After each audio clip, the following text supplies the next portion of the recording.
दोस्तों आज हम पढ़ेंगे ए एंड द आर्टिकल्स। ये ए एंड द आर्टिकल्स क्या है, इनके बीच क्या डिफरेंट है, ये बताएंगे हम। तो आज शुरू करते हैं। ए एंड द, ये तीन आर्टिकल्स होते हैं। इनके दो प्रकार होते हैं, जैसे कि ए एन में अनिश्चित होता है और द में निश्चित होता है। इन दोनों के क्या बीच डिफरेंस है ये हम बाद में बताता हूँ। पहले हम ए के एन के बारे में पढ़ेंगे। ये ध्वनि या उच्चारण में वोवल साउंड या स्वर की ध्वनि आए तो हम एन का प्रयोग करते हैं। वो कैसे करते हैं, जैसे वोवल्स क्या होते हैं, वोवल साउंड स्वर की ध्वनि आ से लेकर आ तक, ये सब होते हैं स्वर। और जैसे कि कैसे लगा प्रयोग होता है इनका, he is an honest man.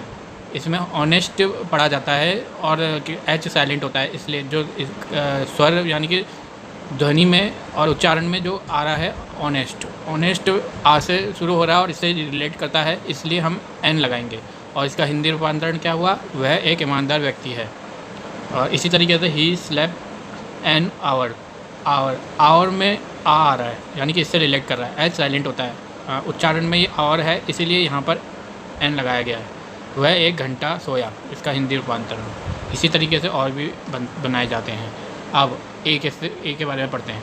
ये यूज़ होता है ध्वनि या उच्चारण में कॉन्सोनेंट यानी कि व्यंजन आए तो हम ए का प्रयोग करते हैं।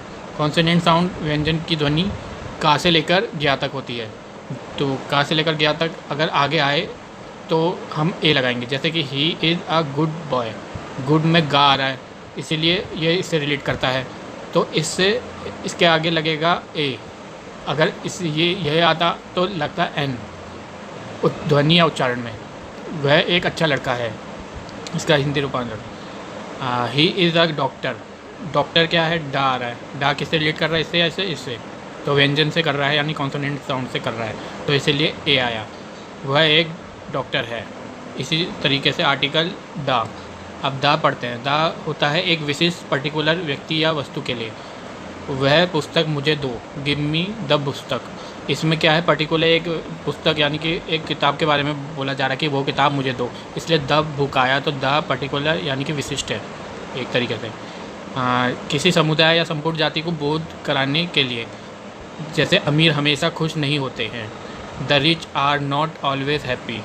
अमीर एक समुदाय है या संपूर्ण जाति या बोध कराने के लिए है तो समुदाय, तो अमीर एक द इसलिए आगे लगाया गया क्योंकि rich are the not always happy.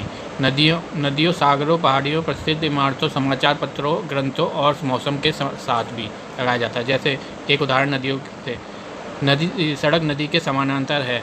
The road is parallel to the river, यानी कि नदी आया तो इसलिए the road is the river parallel to the river, तो द इधर लगा गया इसीलिए। अब पढ़ते हैं कि ये इनके बीच क्या डिफरेंट है। अनिश्चित एंड निश्चित, यानी कि इनडेफिनेट एंड डेफिनेट। तो एन अनिश्चित है। जैसे गिव मी अ बुक, मुझे एक किताब दो।